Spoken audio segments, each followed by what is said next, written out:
WFOCC Battle Rap Corner. Excited about today's episode because I get to talk to one of our very own in the culture that has done something that nobody else has been able to do ever, which is get nominated for an Oscar. And I think that he got a good chance of winning it. And I'm talking about our boy Bruce Franks Jr., a.k.a. Ooops. What up, though? What's going on?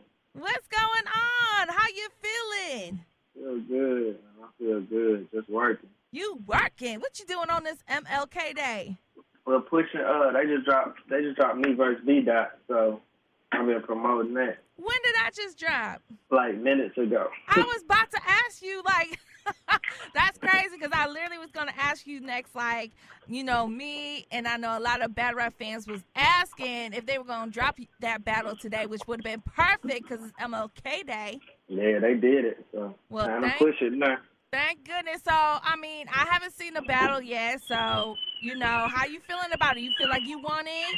I honestly feel like the culture won. I know people say that, and it sounds cliche, but, like, with me, I never really go in battles, like, to win for real. I go into battles to educate, to empower, and to have a really good showing. And if both of us do our thing, you know, it's going to go back and forth as far as who argue, who won, or who lost. So I let the fans do that. That's what's up. That's what's up. So we're going to definitely talk about some battle rap. But I definitely have to talk to you about your Oscar nomination, which is just huge. I know individually that has to be a great honor for you. I know the battle rap community has been giving you a lot of congrats ever since it was announced that the St. Louis Superman was nominated for an Oscar. Like, how has life been since being nominated? It's been dope. It's been you know, the word is just getting out more and, like, the work and people really recognizing. And so it's been dope. It's been overwhelming. You know, it's been a little different because I've been in the limelight before and it's always been cool to me, but I always been one to just, you know, I just want to do the work. And if good stuff come from me doing the work, then that's dope. But this is like a whole nother level. Right, because I did see that it was also nominated and it also won other film awards, but of course, you know, we talk about the Oscars, okay? Yeah, that's wild. Yeah, it's wild. And for those who may not know about the documentary, what part did you kind of play in the documentary, and can you give us a little bit about it? Because I know it was like pretty much showcasing your journey dealing with a lot of loss, among other things going on in St. Louis. Yeah, so it was a documentary feature about me. The entire film is about just me in the fight, the many different fights and battles I have in St. Louis, including rap battles. So from rap battling to when I was elected official, battling in the House to pass bills, as well as my battle with mental health, depression, and anxiety. It kind of highlighted all of that. And also showed me as a father, you know, which is very important to me because it's the most important job I got, especially for folks to see a black father present because folks like to act like we're mythological creatures and we don't exist. And so that was a very important piece to me. And I think the film did a good job of encompassing just my whole life within a short span. And it was amazing to watch back. Right. And I saw highlights of the documentary, and it was definitely moving. It was definitely, you know, had a very positive and powerful message. Do you feel like it's done its job as far as getting those points across? Because, you know, a lot of emotions were going on in St. Louis after Mike Brown was killed. You know what I'm saying? And I feel like sometimes people still don't understand. Like, when it comes to Trayvon Martin, like, I feel that more people understand that killing was unjust. Like, that there was no reason for George Zimmerman to do what he did. However, I feel like when it comes to Mike Brown, people make excuses for why he had to die, which I don't agree with. Even if it's like, even if y'all want to say that young man stole something, that didn't mean he had to lose his life because he did something bad. Do you feel like that this documentary has helped that narrative? So I don't know if it's necessarily helped that narrative. I think like the work that I do and me speaking up every day, and when I go speak in places and I talk about Michael Brown, I talk about the death of Michael Brown, I think that's what kind of helps that narrative. Because a lot of people don't know they watched TV or they saw like 5, 10, 30-second clips and they felt like, they knew what happened, but they weren't paying attention to the details. I think what this film does is kind of show that, I think it shows that politics looks like me. Politics just don't look like some middle-aged white dude in a suit. Politics looks like whatever community that's being represented. And it talked a lot about the community I represent, how it's important for them to see me in the light that they see me because I look like them, I dress like them, I come from where they come from. I've been through all these deaths. I've been through gun violence. I've been poor. I've been everything that my community has been. And so for them to see somebody fighting for them unapologetically and for real, that's one of the messages that it really portrayed. And it portrayed this idea that Black lives do matter, but let me show you how they matter, why they matter, and why we say it. Right.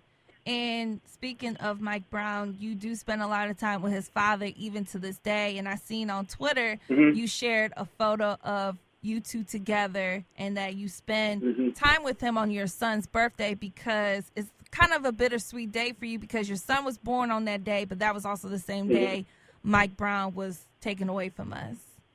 Right, yeah, August 9th. And that was a big part of the film as well. Centering around my son's 5th birthday and me talking to him and, just kind of giving him that, giving that education on things. But my son is already, like, even as he's 6 now, even as a 6-year-old, he's just way more advanced than most kids. But with Michael Brown Sr., that's my brother. He supported the movement. He supported us when we was out there getting pepper spray, tear gas, beat up by the police, whatever it was. Like, he was there with us. He never took a step back. And we love him forever for that. But I make sure that I don't post a lot of pictures of him because I don't want people to feel like, I just don't, it's not a, I don't want to say clout chasing. I don't even know the term, but I just never want people to kind of try to draw conclusions off of it. But me and Mike, like, we tight. We hang out a lot. We go out to eat. We call each other 2 a.m, check on each other, or, have those tough conversations. And so it was just good. I was scrolling through my phone, and I saw that picture, and you don't get to see Mike Brown Sr. laughing. You know what? That's a good point. I don't think I've ever seen him smile or laugh since his son has passed. Like, maybe some photos with, him and his son when he was alive, but I don't think I've ever seen that man smile until I seen that picture, y'all. Yeah, we was I can't even remember. We was being goofy, talking about somebody or cracking a joke or something, and somebody, one of the newspaper folks caught us laughing, and that picture just brought me so much joy looking at it. I was like, let me post this picture, man. Right. So I decided to post it. Right, and I definitely understand what you were saying because, sometimes people, it's kind of like, when you see people give money or feed homeless people and put it on the gram, it kind of looks like it's not authentic. It wasn't like you did that because you're a good person. You're just trying to show off like, yo, look at me helping this person out. Like, you guys just have a genuine bond. Like, you guys are, real with each other. It's not a facade. It's not to make you look good or try to win votes for when you was running and being a politician, like, or trying to win the people's trust. Like, it is what it is. Oh yeah, no, absolutely, and that's exactly what it is. It's like, you got to show us interacting. I feel like I had to show us interacting, but like you said, it's authentic with us, so it ain't no need to, be extra or do nothing over the top. For sure. And you were saying earlier during the protests in St. Louis, I was living in Chicago, I believe, at the time of the protest, but I remember seeing it on TV, and I couldn't even believe that they had tanks, let alone they were pepper spraying people, shooting rubber bullets at people. And, I know as a man that, you felt the need to be out there and be a leader and make sure that the protest was, conductive and that, and making sure that people heard y'all and understood that what happened in y'all community was wrong and what's been going on in St. Louis has been wrong. Did you ever feel scared at any point in making sure? Because that's like a lot of responsibility too, because if somebody get hurt, I can only imagine how that would make you feel. I think the only thing I was scared of was my reaction if somebody got hurt. Mm-hmm. You know, like not scared for them to get hurt, not scared of what might happen to us, not scared of being in the face of danger, being on the front line, but scared that if something happens to somebody that is with us, right, whether it be hurt or whether it be death, like our reaction to that, because that at that time, I mean, we still fed up. You know, we got a lot of different routes that we take now, but at that time, the only move was anger. The only route was anger. The only ideal was anger and fight back. So if something would have happened to one of us at that time, I don't know how well that would have worked out for anybody. You know, them, that side or our side, because, you know, we were on full go mode, and it wasn't going to be nothing that would be able to stop us. Yeah, I feel you. And I definitely just wanted to also take time and just say, you know, much respect to you as far as all the work that you have done as far as just for your community and being a leader for your community. Because, you know, we sometimes as Black people have a habit of just saying there's no more leaders. You know I've seen a lot today on MLK Day that's what's wrong with us. We don't have no leaders. But at the end of the day, that's not always true. You know, that's not true. We do have people like you who are willing to put their neck out, who are willing to get beat up, get arrested for everybody else's, you know, justice, and just to have the liberty that we were supposed to have because we're citizens of this country. So I definitely just want to say I respect you for the work that you have done. I definitely appreciate that. Yes, and you know, a lot of that work got you to be elected into Congress as a House representative. Tell me how that process went. You know, like, you know, yes, you're a battle rapper, but what made you wake up and say, you know what, I'm gonna run for Congress? It wasn't me. It was the community. They was like, look, you're doing all this work. It's this political revolution coming. We need more people from the community to run. We want you to run. Mm-hmm. And it was like, I was like, look, I don't know nothing about politics. Hell, I barely vote. Okay. I just want to do what's right for the people. And they convinced me, and I was like, you know what? Why not? Right. You know, what's the worst that could happen? I could not be state rep. I'm not state rep right now. So if I lose, I ain't lost nothing. That's true. If I win, I bang for the people. And so I ran against this super entrenched family that's been in politics for years. I was supposed to get smoked. Oh, wow. Okay. And then I ran, and I actually lost. But I found out 2 days later after the election there was some discrepancies with the absentee ballot, so I ended up challenging them. I challenged them in court, and I won, and they made us do an election all over again. And when we did the election all over again, I won with 76% of the vote, and I got more votes in our district history than any representative ever got. Damn. Now, how come what was the discrepancy? Like, I don't understand how you had all them votes, but the first time around, like, you lost. That's crazy. See, the first time I lost, I only lost by 81 votes. Oh, wow. We both got over 2,000 votes. But in St. Louis, you have to have a reason to vote absentee.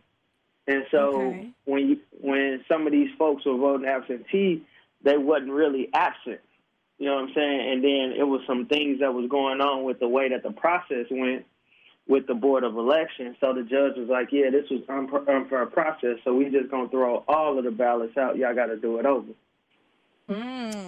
So they was trying to cheat you. Yeah. They was trying to cheat. They was trying to get over it, and I wasn't having it. I know that's right. Shoot, if you lose, you lose. Like you said, you ain't got nothing. You know, you ain't lose nothing. You know, you tried, right. But y'all ain't gonna cheat me. That's what we're not gonna do. Yeah, I definitely ain't gonna cheat. Right.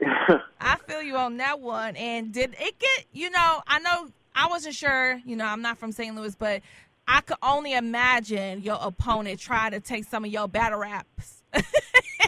and try to flip it and use it against you. Like, do you want this man to be representing your family, your children? So the good thing about it is they couldn't do that with me because I represented the community. I was running to represent the community I come from.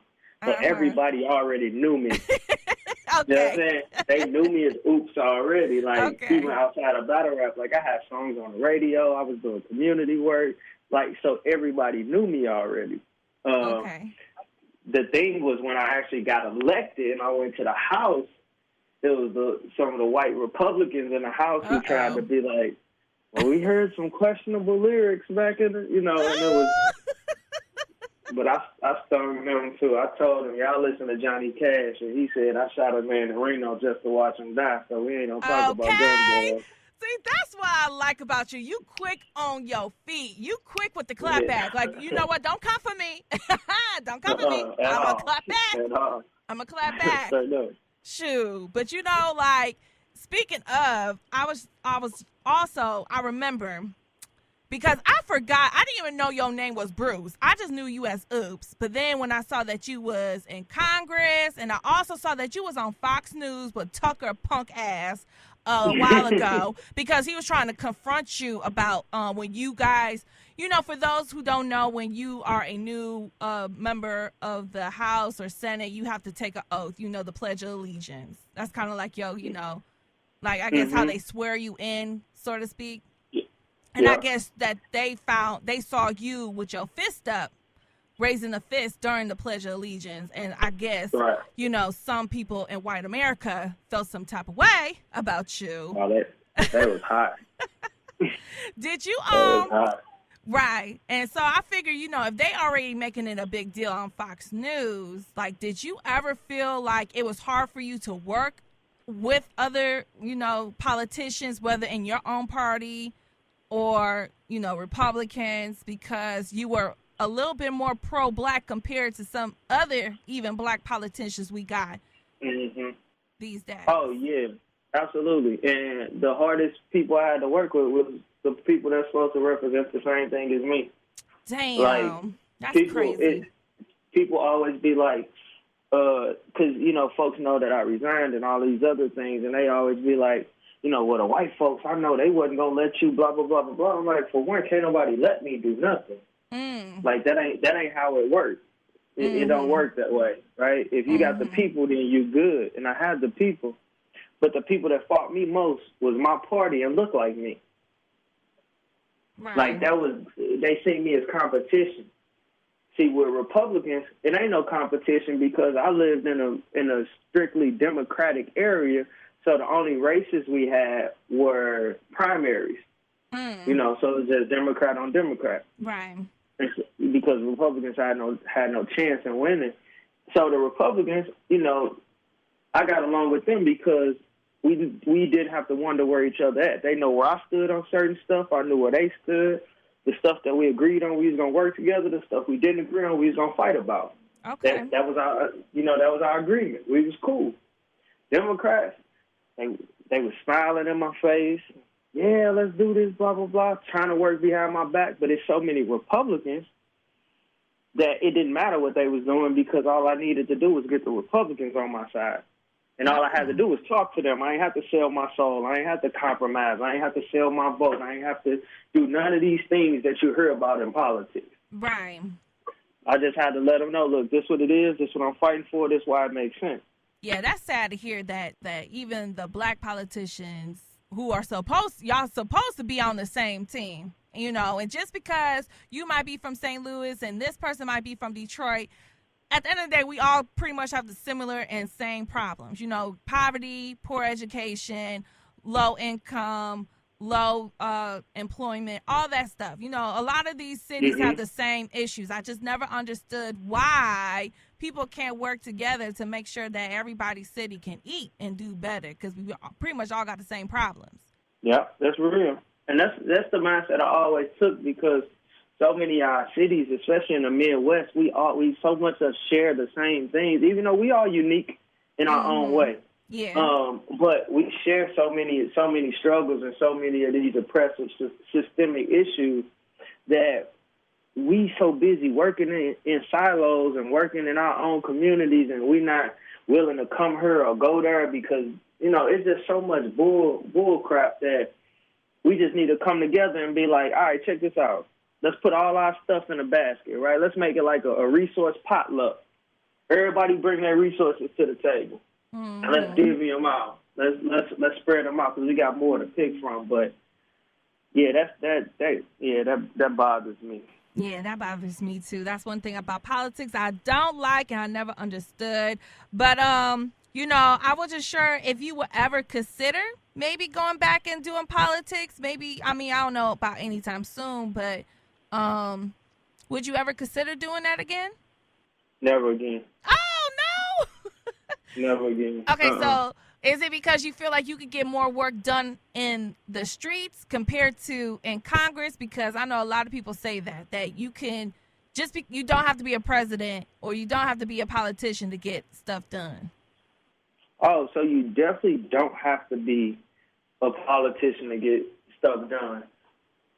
By working on the inside and being in the streets, me being able to do both, I see the benefit in both, and I see how important both are. And it ain't even about one being more important than the other. It's one key component that we've been missing since Martin Luther King and Malcolm X died.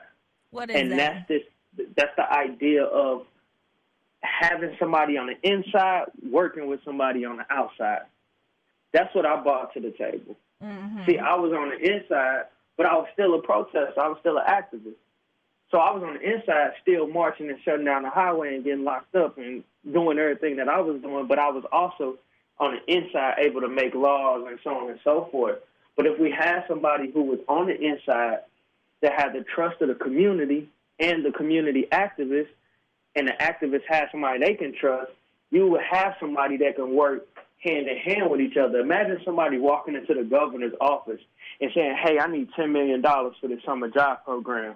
And the governor laughed at him. Say, I ain't give you no shit. I ain't give you $10 million. He said, all right, the elected officials say, okay, look out the window. So the governor walked and look out the window, and there's 20,000 people outside. Mm-hmm. He say, so you either give us the $10 million or you're going to have to answer to them. Right. And the governor going to be like, all right, bet. That's because what the governor sees is 20,000 votes. Right. Exactly. So he like, oh, that's enough to shift. Right? Yep. That's enough to shift the whole election.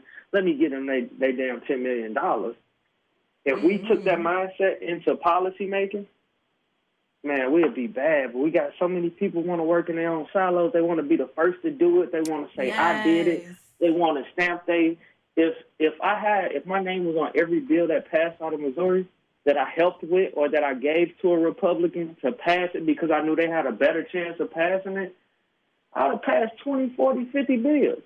But it didn't matter to me. I just wanted it done because the policy that went into place helped my people, it helped their people, it helped everybody in Missouri.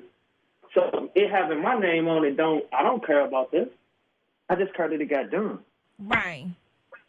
And I know a lot of people feel this way, that same way as well. Like, we got Black Lives Matter, and then we got like 20 other organizations that are not called Black Lives Matter, but literally are doing and trying to do the same thing. And it's like, why can't we all just be on one accord and just do it? Instead, it's like everybody wants the glory. And it's like, fuck the glory. Let's just get it done. Because it needs to get done. And it has to. And the more people take a step back and say, you know what, take this me attitude out of it, this me, I, you know what I'm saying, this personalizing it. Like, nah, it's about, you got to put the people first. This is about the people. This is about investing power into the people. This is investing resources into the people. And if we're not going to do something because our name's not on it, if we're not going to push hard because we're not getting the recognition for it, we would rather see that bill or that policy die than pass with somebody else's name on it. You should be reevaluating you being in this position in the first place. And that don't just happen in politics. That happen in schools with teachers. That happen with police officers. That happen with community leaders. That happen with preachers. That happen at the radio station. It happen everywhere. Right. Like, no matter where you at, whatever realm you in, it's always some type of politics that plays when people want that power. See, power is a dangerous thing, especially for people who've never had it before. And when they get it, they'll do anything to preserve it. And that includes selling out the people or playing politics with people's lives. Yeah, that's crazy. And it's sad. And like I said, that's cool. Yeah, we always had Malcolm X and we had Martin Luther King. But at the end of the day, like, organization, I feel like we have organizations, but we don't have organization within the movement. It's just too all over the place.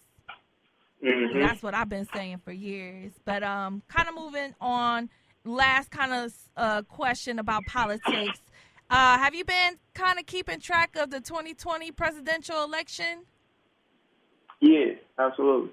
Okay, so, we got some people that dropped out. So I know they got Bernie, they got Warren, Elizabeth Warren, I think one other lady, and Pete. So who you liking right now as far as the Democratic candidates? Who would you vote for if you had to vote today? Well, I hate Castro had to drop out because he was the best president for people of color, period. There was nobody speaking unapologetically like him. There was nobody that had a plan for police violence, for gun violence from the root cause, for housing for minority communities. There was nobody that had it like him. So that was unfortunate when they kind of shut him out and he had to drop out. But I'm really deciding to go with Elizabeth Warren just because she got so much of a complete plan. Yes. And when you look at her website, like, she literally has a plan for everything. Yes. Like, no matter what you look for, like, she literally has a plan for what, like, she's like her is like a Google platform. Like, you type it in and she got an answer for you, and I think what we've been missing, just since I've been able to pay attention, we've been missing candidates who give an extensive breakdown of why they're running for president, what they're going to do when they become president. They give these blanket answers or these general answers. But she, it don't matter if it's climate change, it don't matter if it's gun violence, it don't matter if it's historically black colleges, it don't matter if it's, black economics. Like, she got something for everything. And so I think that's the reason why I'm leaning with her. And it's time for us to have a woman president, especially one, right. That's qualified. Like, I'm tired of old white dudes. I love Bernie to death, but I'm tired of old white dudes. And I'm really tired of, we as men, this toxic masculinity when it comes to, like, women leading and women being able to be in charge. Like, we come from a woman at the end of the day. Yes, sir. You know what I'm saying? So to think that one is not, equipped to run the country, like, we wouldn't be here. So, exactly. And speaking of old white men, I forgot Uncle Biden. Joe Biden, he's still in there, which, He ain't my uncle. Well, I will always say this. Now, I will always give him respect because he had Obama's back all 8 of them years. He fought for Obama. He clapped back at a lot of folks that were talking disrespectfully about Obama. You know what I'm saying? And yes, he had the easiest job on earth. He was an old white man that could defend the black man. He's an old white man that voted for. But it wasn't always easy, though. Policies. It was easy for him. He was old. For one, he's an old white dude, so they unfiltered anyway. Secondly, like, we ain't gonna even talk about the policies, the horrible policies he voted for when he was a senator, and now he get to just defend the black man. Yeah, and I know. I get it. I feel you, but I ain't. Well, I guess I can't persuade you on Biden, so I ain't gonna keep on trying. Well, I do know you ain't gonna vote for his ass. Exactly. We're on the same page.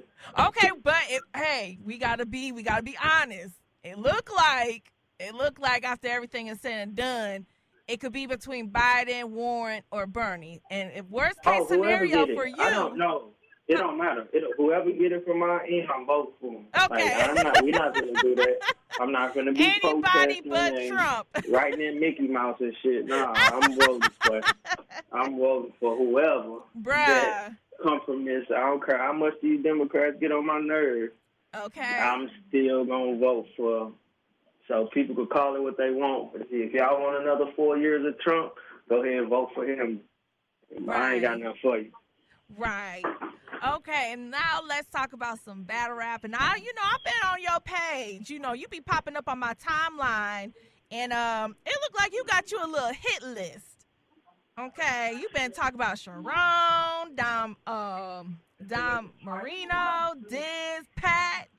Is that like you doing like a little JC hit list? Like these are my top 4, and these are all I want. Kinda. So me and Don Marino been going back and forth. Don is a cat who I respect heavily. That's my bro, but he, I need to go ahead and kick his ass. So he know that it ain't sweet. Sharon, I really have an issue with Sharon. Like I really want to. Good night, nephew. What he do? For one, Sharon is the most culture appropriating white boy in the game. Wow. And when Sharon raps, like Sharon makes me cringe at every punchline when he appropriates our culture. Like because he does it for shock value. Sharon not hip hop. Sharon not dropping no albums. He not. He don't have no like. He just not. He's up here because he can rhyme well, and it's a shock value. And then he gets this title as a smack killer, but this smack killer, like, that's really replacement for black, like, because he only battles black rappers on smack.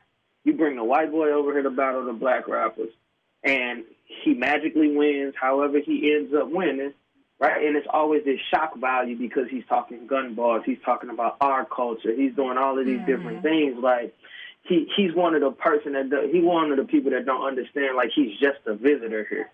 Ooh. Like you don't have no stake in this game. Yeah, you's a guest, like an expendable guest at that. Like you ain't even no guest that we gonna let sit on the couch. Like you gonna come in and say hi to everybody. We gonna talk to you outside the door. Ooh. You know what I'm saying? Like you don't even get to take your shoes off. Damn, you're not welcome, Dave. You can't take your shoes off and sing. You ain't welcome. Nah, if they book me versus Sharon, that's gonna be a different oops. I feel it. It's gonna be way aggressive. It's gonna be way like I'm gonna be on him. You know what I'm saying? I'm gonna give him 3 third rounds. Like he ain't gonna know what to do. So, and then with Pat and Diz, that's just respect. Like they 2 of my favorites. You know, they two greats in the game, and I just feel like, you know, you can't be considered a great until you start battling the greats. You know, and last year I was fortunate enough to battle Twerk and B-Dot, who I feel like 2 of the best in the game. And we had really good battles. You know, we had really good battles. We had debatable battles. We had classics, you know, debatable classics. And so I just want to keep that momentum going, you know, because everybody want to be the best. You know, people talk all that, I don't want to be on this list, and I don't care about, man, everybody want to be the best. They want people to feel they're the best. And so the only way you're going to be the best is by battling the best. Right. And do you care as far as, like, League Pacific? Like, you know, I feel like when it comes to Marino, you know, I don't know if he's going to go on KOTD and battle you. So are you kind of open to battling any of them 4 people on any league? Yeah, I'll battle any of them 4 people on any league. Like, I mean, you've seen me on every league but one league. Like, there's only one league I haven't been on. But, like, I've been on every other league. So, no, I don't mind traveling. But you ain't seen me on URL, you know. And so I'll battle anybody anywhere. But, you know, chances are you probably ain't going to see me on URL. So. Right. Okay. And speaking of Sharon, because I don't know, did you see that video of that white boy that said the N-word during a battle? Oh, absolutely. Oh, my God. Now, first question, because I didn't think we had to say this in battle rap, but I know I tweeted. I was like, I like white people. I don't care if this is battle rap. I don't care about disrespect bars. You cannot say that word and think you're not Listen, gonna get touched. So say listen. it at your own risk, okay? For me, non-black people, I don't care who you are. I don't care how you grew up. I don't care who accepts it in your circle because you just as hood as everybody else. Everybody don't conform to your hood rules. Mm-hmm. So when you step outside of your comfort zone, when you step outside of your circle in your hood, you should take heed to that because I don't care what's allowed wherever you from. And the first thing people say is, oh, well, Cortez said and this person said. Well, around me, for one, they don't never say it. They ain't never said it around me. Now, I haven't been at these battles where they say it. I ain't been at none of this. I know around me, with me, it's always a level of respect. We chop it up on a whole different level. So I can't, that ain't, I'm just not going for it around me. And I don't care how cool we are. I can love you to death. But you cross that line, you're going to have to see me. I don't care who you are. Right. And so people are so quick to say, oh, it's been done, and Diz did it, and blah, blah, blah. And I said something about it when Diz did it. I said something, like, I said what I had to say. Like, I'm not letting nobody ride, but if I'm rapping, if I'm battling you, and you cross that line, I'm breaking your jaw. And not only am I going to break your jaw, I'm going to break the black dude who tries to jump in and defend you. That was going to be my next question. Yes. Oh, no. I might hit him harder. No, I feel you on that because that's what made me mad the most was the black guy trying to act like he wanted to smoke for his white friend. I'm like, so you the one who lets him walk around saying the N-word. So, yeah, you need to get your ass got too, sir. Big K is like my brother. Mm-hmm. A Ward is my brother. If they ever battling, and I'm right there, and they say the N-word, I'm going to hit them before their opponent hits them. Ooh, come on. And these my brothers. Like, I love them to death. I mean, I ride for them. Been in the trenches with Big K before. But, nah, bro, we're not doing this, man. We're not doing this. Okay. We ain't doing it. Okay. It's 2020. I feel you on that one. I don't condone, I don't like to see no fighting in battle rap, but for that, I is an exception. That's one of my few exceptions when it comes to battle rap is if, like you said, a non-black person, wants to say the N-word trying to get some disrespect points. Okay, well, don't get mad when you get swung on. So that's it. And I can't believe I forgot to ask you this earlier. Are you going to go to the Oscars? You said, am I going? Yeah. You got nominated? Absolutely. Yeah, absolutely. Shit. Okay, yes. I can't wait. Okay. Now, if you win, well, no, we ain't going to say if. We going to talk it in existence. We going to manifest it from now until the Oscars. When you win the Oscar, okay, when you win it, you got to bring it to your next battle.